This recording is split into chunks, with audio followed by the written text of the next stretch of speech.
తిన్నావు అని అంటే, నీవు నాకు తోడుగా ఇచ్చినటువంటి హవ్వ ఇస్తే నేను తిన్నాను అన్నాడు. నువ్వెందుకు తిన్నావు అని హవ్వ అడిగితే, సర్పం నన్ను మోసపుచ్చిన వలన అది నాకు ఇస్తే నేను తిన్నాను అంది. సర్పంని దేవుడు క్షమించింది. సో దేవుని యొక్క మాట అతడితో దేవుడు క్లోజ్ చేయొచ్చు కదా. చెప్పిన మాట వినలేదు, అవిధేయుడు అయిపోయావు, నా మాటకు అవిధేయుడు అయిపోయావు కాబట్టి నేను నిశ్చయంగా చచ్చిదమని చెప్పాడు కదా. మరి చచ్చిపోతే అతను అర్థం అయిపోవాలి కదా మానవుని యొక్క జీవితము. ఎందుకు అర్థం కాలేదు? ఎందుకు అర్థం కాలేదు? ఏమన్నా చెప్తారు మీరు? ఆయన జీవం ఆదాంలో ఉంది. ఆది కాండము 3:9లో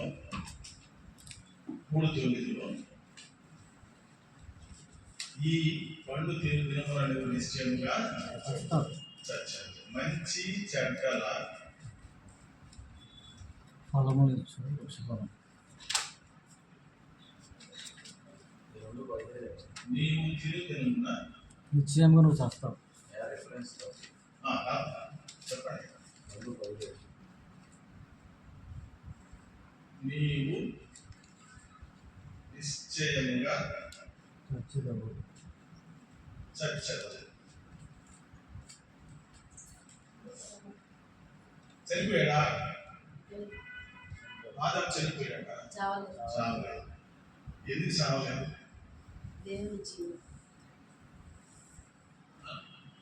దేవుని జీవం తనలోకి ఆదామునికి వచ్చింది. ఫిజికల్ డెత్ అని అంటున్నారు. అంటే భౌతిక సంబంధమైన శరీరం, భౌతికముగా మరణం. అంతేనా? శరీర మరణం అనొచ్చు. భౌతిక అనగానే శరీర మరణం ఉంటాయి కదా. మరి రెండోది ఆత్మీయ మరణం.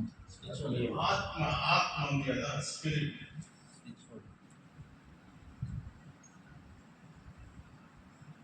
ఇదేమో శరీరమేమో దేవుడు మట్టితో చేసాడు, చేతితో నిర్మించబడినప్పుడు ఆ బొమ్మలోనికి ప్రాణం లేదు, జీవం లేదు. కాబట్టి దేవుడు ఏం చేశాడు? తన యొక్క ఊపిరిని జీవవాయువును ఓదగా నరుడు జీవాత్మాయను. ఇందులో మనకి ఏం కనపడుతుందని మీరు అర్థం చేసుకున్నారు. ఈ శరీరం అనేటువంటిది చచ్చిపోతుంది, మరణం వచ్చేసింది, పండు తిన్న స్పిరిట్ ఎందుకు చావలేదు? ఈ జీవం ఎందుకు చావలేదు? అది దేవుడు. శరీరం దేవుడు కదా. దేవుడు సృజించినప్పుడు అవి మట్టి, భూమి, ఆకాశము, సూర్యము, ఎన్ని గోడలు ఉన్నాయో, ఎన్ని కన్స్టలేషన్స్ ఉన్నాయో, ఇవన్నీ కూడా దేవుడియే కదండి. దేవుడి కార్యక్రమం ఏముంది? సమస్తం దేవుడే కదా.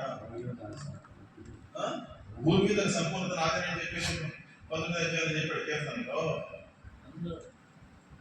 దేవుని ఆత్మ లేదు, దేవుని ఆత్మ లేదు, ప్రాణంలో దేవుని ఆత్మ ఉంది, మట్టిలో దేవుని ఆత్మ లేదు. ఈ భౌతిక శరీరం అనేటువంటిది ప్రాణము, ఇది ప్రాణము, అది శరీరం బ్రతికింది. కానీ ఇందాక మీరు చెప్పారు అది దేవుడిది అని అన్నారు. ఇది దేవుడిలో ఉన్న జీవకిని, దేవునిలో ఉన్న జీవము, దీనిలో జీవమును షేర్ చేశాడు దేవుడు. మట్టి కుండలో ఉన్న ప్రాణము నీడలాగా మట్టి ఈ కుండ తయారు చేయబడినట్లుగా శరీరాన్ని తయారు చేస్తే అది నశించిపోతుంది. కానీ దేవునిలో నుండి వచ్చినటువంటి జీవం ఉన్నదే మరణం దానికి మరణం మరణం లేదు. మరణం లేదు. అందుకని జీవ నిత్య జీవం అని అన్నారు దాన్ని. దేవునిలో నుంచి వచ్చినటువంటి దాన్ని ఏమన్నారు? నిత్య జీవం. నిత్య జీవం, ఇటర్నల్ లైఫ్, నిత్య జీవం, ఇటర్నల్ లైఫ్. మరణం లేదు. ఇది ఆఫ్టర్ డెత్ ఆఫ్ బాడీ, శరీర మరణం తర్వాత, శరీర మరణం తర్వాత మహిమ శరీరం అలా కాదు. కాదా? మరణం తర్వాత మానవుడు ఒకటి పరలోకము, నరకం ఉంటుంది. రెండోది పాత నరకలోకం. ఇది హెవెన్, ఇది హెల్. వెళ్ళు. అంటే ఇటర్నల్ లైఫ్ అంటే నిత్యములు ఎక్కడ ఉండాలి? నిత్యత్వం, ఇటర్నిటీ, నిత్యత్వం, నిత్యత్వం. That means eternity.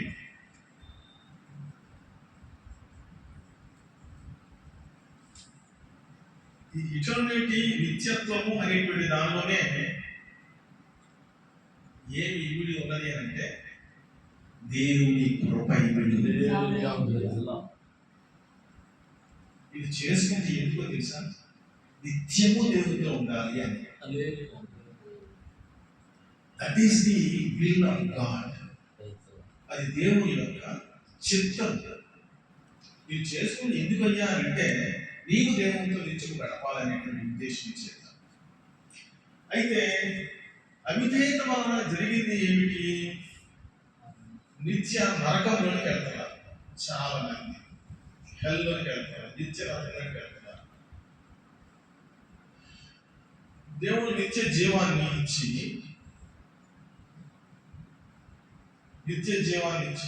నిత్యత్వంలోనికి, నిత్యత్వంలోనికి నిన్ను తీసుకెళ్ళడానికి వచ్చాడు. యాక్చువల్గా పరలోకం నుంచి భూలోకి వచ్చింది నేను నిత్యత్వంలో తీసుకెళ్ళడానికి వచ్చాడు.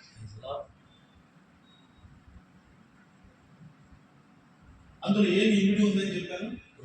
దేవుని యొక్క కృప, grace of God, grace of God.